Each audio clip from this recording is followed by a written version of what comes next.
In Level 1 you learn to write PHP programs. In Level 2, you learn to write software that survives real users' messy input, flaky databases, hostile requests. We're covering 5 lessons that build on each other: solid object-oriented design, careful error handling, safe databases, secure sessions and forms, and JSON APIs. Everything else this level builds on solid class design, so we start here. PHP gives you 3 different tools for sharing code and guaranteeing shape interfaces, abstract classes, and traits, and picking the right one matters. An interface like shape declares only what methods a class must have, never how they work. Rectangle and circle share no parent class and store completely different data, but because both implement shape, this described function happily accepts either one. That's polymorphism.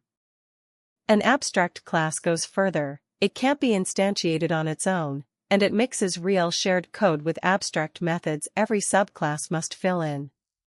Here, payslip is the template it always calls calculate pay, but each subclass decides what that actually means. Traits solve a different problem, sharing method bodies between classes that have no real relationship at all.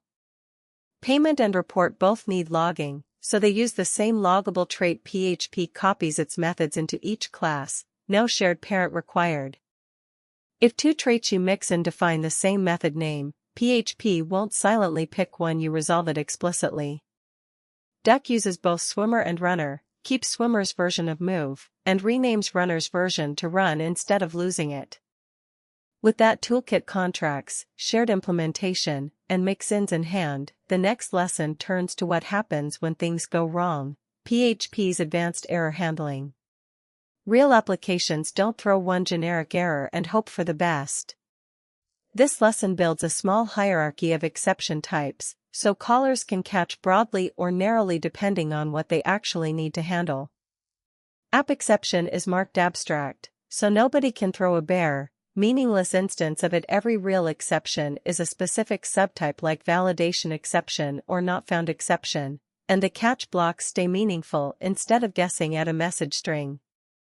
When you catch a low-level failure and rethrow something more meaningful, don't throw away the original cause, pass it as the previous argument. Get previous walks back to the real root cause, even after you've wrapped it in a friendlier message. One gotcha worth knowing: finally always runs, even after a return inside try or catch, but a return written inside finally itself silently overrides whatever value was about to go back to the caller. Use finally for cleanup only. And for whatever slips past every catch block you wrote, set_exception_handler is your last line of defense. It logs the real failure privately and shows the user a clean message instead of a raw stack trace. Once your code fails safely, the next question is where real data lives, and that means talking to a database without opening the door to SQL injection. PDO is PHP's standard way to talk to a database, and this lesson is really about one core habit: never let user input touch your SQL as raw text. First, connection setup. Turning on PDO's exception error mode is easy to forget but important. Without it, a failed query just returns false silently, and it's on you to remember to check every single time. This is the core lesson: never build SQL by pasting variables into a string. That's how SQL injection happens. A prepared statement sends the query text and the values as 2 completely separate things, so user input can never be interpreted as SQL syntax. Once your data's in, fetch it back with fetch for one row, fetch all for every row, and fetch column as a shortcut when you just need a single value, like a count, without building an array just to read one number. Transactions group several statements so they all succeed together or none of them do. Debit one account and credit another inside begin transaction and commit, and if anything throws in between, rollback undoes the debit too, so you never leave money half moved. With exception mode on, every PDO failure, a bad query, a broken constraint, a lost connection becomes a catchable PDO exception that fits the same try and catch patterns from the error handling lesson, instead of manual checks after every call. With data safely in a database, the next lesson turns to the other side of a web app: reading what a visitor actually submits, and keeping them safely logged in.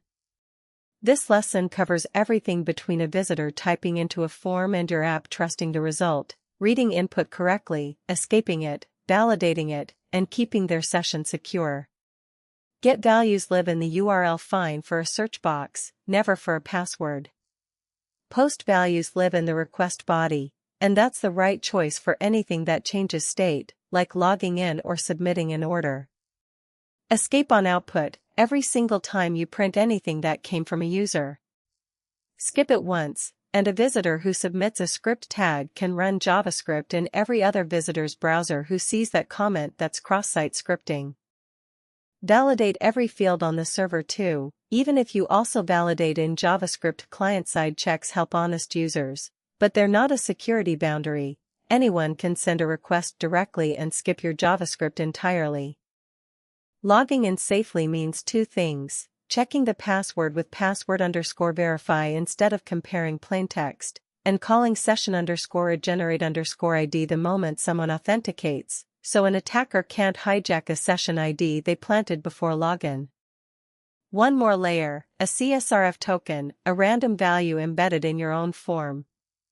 #= compares it in constant time, so an attacker can't even guess at one character at a time by measuring how long the comparison takes. Your app now handles input, sessions, and login safely. Last, stop talking to other services and exposing your own data as a clean JSON API. The last lesson in this arc is about the shape data takes once it leaves PHP entirely JSON in and out, whether you're calling someone else's API or building your own. JSON_encode maps PHP types onto JSON pretty directly. Associative arrays become JSON objects, sequential arrays become JSON lists, and true, false, and null map straight across unchanged. JSON_decode does the reverse. Pass true as the second argument and you get plain associative arrays back. Leave it out and you get std class objects instead, accessed with the arrow operator. By default, a malformed payload just returns null, which looks identical to a response that legitimately is null. JSON_throw_on_error turns that silent failure into a catchable JSON exception instead. JSON_encode only ever sees an object's public properties by default. Implement JSON serializable to take full control here. A private sense value gets exposed to the outside world as a friendly dollar amount. For anything beyond a simple get, curl gives you real control: custom headers, post bodies, timeouts. Check curl_exec's return value for network failures, and check the HTTP status code separately, since a request can complete and still mean failure. And when you're the one serving JSON, set the content type header and an accurate HTTP status code of 404 with a JSON error body lets any client branch on status instead of parsing your error text. That's the full arc from disciplined class design, through safe error handling and databases, to secure sessions and JSON APIs. Everything you need to start building real PHP web apps. Full lessons and runnable code, in the order we covered them, are linked below.